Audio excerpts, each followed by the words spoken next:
និទានខ្មែរតាយាយនឹងខ្ទង់ចុងព្រៃ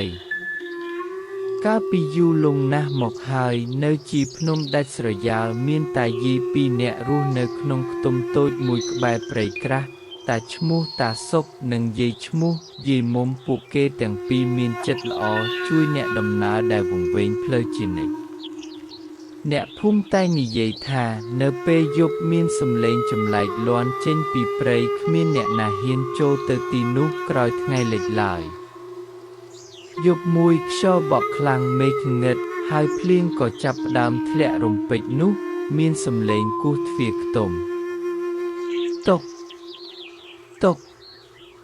តុកតាសុកបើកទ្វារក៏ឃើញក្មេងប្រុសម្នាក់សាមទឹកភ្លៀងញ័ររងាលោកតាខ្ញុំវង្វេងផ្លូវសូមជួយខ្ញុំផងតាយាយបានអញ្ជើញក្មេងនោះចូលក្នុងផ្ទះឲ្យសម្លៀកបំពាក់ស្ងួតនិងបាយក្តៅមួយចានពេលយប់ជ្រៅក្មេងប្រុសនោះនិយាយថាគាត់ទើសំឡេងហៅពីក្នុងព្រៃរៀងរាល់យប់ហើយមនុស្សជាច្រើនជឿថាជាខ្មោចនៅព្រឹកបន្ទាប់តាសុកបាននាំក្មេងប្រុសដើរចូលព្រៃដើម្បីស្វែងរកប្រភពសំឡេងក្រោយដើរអស់មួយសន្ទុះពួកគេបានឃើញដើមឫស្សីចាស់ប៉ះគ្នាដោយសារខ្យល់ក្បែរនោះមានទ្វារខ្ទមឈើបាក់បែកដែលរលាស់ប៉ះជញ្ជាំងរាល់ពេលខ្យល់បក់សំឡេងទាំងអស់ដែលអ្នកភូមិខ្លាចគឺកើតឡើងពីធម្មជាតិមិនមែនពីខ្មោចដូចពាក្យចាមអារាមឡើយ